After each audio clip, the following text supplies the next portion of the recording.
It is time to get you up to speed on other stories developing at 6 o'clock. Governor Doug Ducey is sending 150 National Guard members to Wisconsin.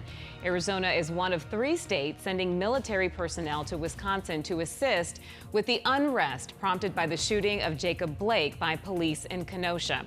Earlier this week, Wisconsin Governor Tony Evers declared a state of emergency. A search and rescue team from the Phoenix Fire Department is on its way to Louisiana after receiving emergency orders from FEMA. The team consists of 45 members, including 2 search and rescue dogs. They left just after midnight.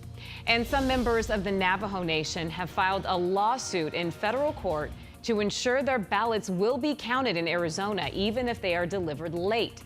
The lawsuit challenges current state law, which says that election officials cannot count by mail ballots if they are received after election night.